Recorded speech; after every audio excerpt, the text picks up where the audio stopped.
आज मैं आपको 6 इंपॉर्टेंट रीजन बताऊंगा कि अगर आपका डॉग पॉटी खाता है तो क्यों खाता है। ये बहुत ही इंपॉर्टेंट वीडियो होने वाली है, तो आप इसको अंत तक जरूर देखिएगा।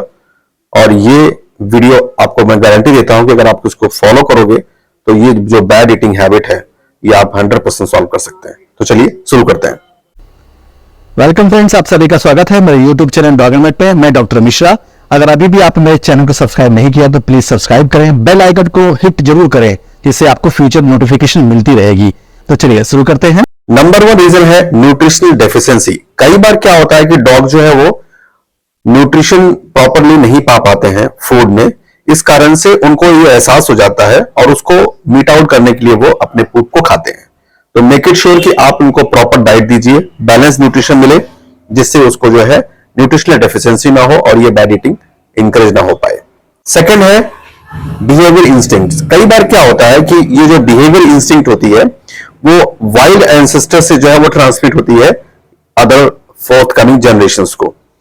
इसमें क्या होता है कि इस इंस्टिंक्ट वाले बिहेवियर में डेन को क्लीन करने का ये हैबिट होती है कि कहीं भी एंसेस्टर रहते हैं तो अपने एरिया को वो क्लीन करते हैं, वो वहां गंदगी ना रहे।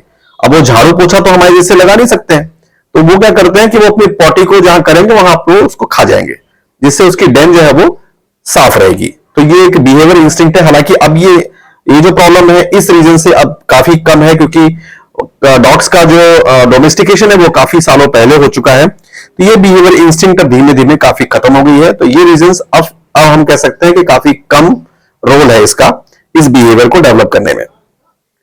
थर्ड इंपॉर्टेंट रीजन है क्यूरियोसिटी। कभी कभी क्या होता है, डॉग और पपीज क्यूरियोसिटीज में जो है वो अपने एनवायरमेंट को एक्सप्लोर करने में वो फीसिस को खा जाते हैं, डिगिंग करेंगे और फीसिस को खा जाएंगे। आइडली ये हैबिट सबसे ज्यादा कॉमन है बहुत ही ज्यादा हाइपर एक्टिव डॉग्स को, जैसे कि बीगल हो गया, फ्रेंच बुलडॉग हो गया। ओके, जितने भी हाइपर एक्टिव डॉग रहेंगे जो अपने ग्राउंड को, अपने एरिया को एक्सप्लोर करते हैं, उनमें ये हैबिट काफी कॉमन है। तो अवेयर रहिए, अगर आपके पास काफी हाइपर एक्टिव डॉग है और वो ग्राउंड एरियाज में आपके लॉन में काफी डिगिंग करता है, तो पॉसिबल है कि वो अपनी पॉटी को भी खा ले, अपनी पॉटी को भी खा जाए। तो आप अलर्ट रहिए, ठीक है। इस तरह की हैबिट्स को आप इग्नोर कीजिए, अटेंशन डाइवर्जन कीजिए, जिससे कि ये हैबिट डेवलप ना हो। फोर्थ इंपॉर्टेंट रीजन है attention seeking disorder. Attention seeking का मतलब हो गया, कभी कभी सडनली वो जो है अपनी पॉटी अगर खा लिया और आप उसको देख लिए तो आप जो है उसको काफी ध्यान देने लगोगे, और उससे क्या होगा कि उस पपी को, डॉग को लगता है कि जब मैं ये एक्ट करता हूं तो मेरे ओनर मुझे काफी ज्यादा प्यार करते हैं, ध्यान देते हैं। तो क्या करता है पपी और डॉग, बार बार अपने ओनर का अटेंशन अपनी तरफ लेने के लिए जो है वो अटेंशन सीक करने के लिए इस तरह की हैबिट डेवलप करता है। तो मेक इट श्योर कि अगर ये एक्ट वो कर रहा है तो आप बहुत ज्यादा ओवर रिएक्ट मत कीजिए, इसको एबनॉर्मल मत मानिए, तो ये प्रॉब्लम नहीं आएगी। ओके। फिफ्थ इंपॉर्टेंट रीजन है स्ट्रेस और एंजाइटी। कभी कभी डॉग जो है वो कंपल्सिव बिहेवियर डिसऑर्डर, जैसे मान लीजिए पर्टिकुलर डॉग जो है वो लगातार जो अपने पैर को लिक कर रहा है, या फिर बहुत डिस्ट्रक्टिव हैबिट है उसकी, कपड़े फाड़ रहा है, जूते चप्पल बहुत चबा रहा है, तो इस तरह से जो बिहेवियर डिसऑर्डर होता है इसमें हायर चांसेस होता है कि अगर आपका पपी और डॉग इस तरह की हैबिट कर रहा है तो पॉसिबिलिटीज है कि वो जो है वो अपनी पॉटी भी खा जाए।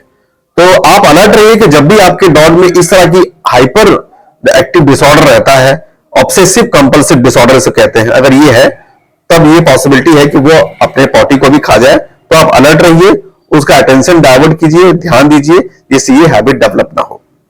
Last and very important reason है मेडिकल इश्यूज। अगर डॉग को पेट में कीड़े हैं तो नंबर 1 रीजन तो मेडिकल इश्यूज का हो गया कि अगर डिवॉर्मिंग आप टाइमली नहीं करा रहे हैं तो हंगर पैंक्स काफी बढ़ते हैं, भूख ज्यादा लगती है, इस कारण से डॉग जो है वो अपने भूख को कम करने के लिए पॉटी खाएगा। इसके अलावा अगर डॉग को डायबिटीज है, स्पेशली डायबिटिक डॉग जैसे बीगल हो गया, लेब्राडोर हो गया, इनमें डायबिटीज काफी रहती है, तो डायबिटीज के पेशेंट्स में भूख बहुत लगती है और इस कारण से कभी कभी वो अपनी पॉटी भी खाते हैं। लास्ट इंपॉर्टेंट रीजन है थायराइड इश्यूज। किसी भी डॉग को अगर थायराइड की प्रॉब्लम रहती है, खासकर हाइपरथायराइडिज्म है या फिर हाइपोथायराइडिज्म है, तो ऐसे पेशेंट्स को जो है क्या होगा, भूख ज्यादा लगेगा, तो हंगर पैंक्स ज्यादा लगेगा, इस कारण से जो क्या होगा कि इसको जो है पॉटी खाने की हैबिट बढ़ सकती है। लास्ट है, अगर किसी भी डॉग को पैंक्रियाटिक इश्यूज है तो उसमें क्या होता है कि स्टूल तो पतले आते हैं, बट क्योंकि उसमें भी हंगर पैंक्स काफी आता है, भूख बहुत लगती है, तो वो अपनी पॉटी खा सकता है। तो अगर ऐसी कोई भी हैबिट्स हो रही है तो आप अपने वेट को मिलिए, प्रॉपर इसका इलाज करवाइए, जिससे ये हैबिट सॉल्व हो जाएगी। डॉक्टर मिश्रा से बात करने के लिए आप call me for app application को डाउनलोड कर लीजिए। प्ले स्टोर ऐप स्टोर में call me for app search कीजिए, इंस्टॉल कर लीजिए। इंस्टॉल करने के बाद फिर आपको कॉल मी फॉर ऐप से उनकी आईडी को सर्च करना पड़ेगा, डॉक्टर मिश्रा @CM4। उसके बाद उनकी अवेलेबिलिटी को चेक कीजिए। उसके बाद कॉल मी फॉर वैलेट को रिचार्ज कीजिए, मनी ऐड कीजिए, और मनी ऐड करने के बाद फिर आप जो है उनसे आसानी से बात कर सकते हैं जब भी वो अवेलेबल हों। Thank you.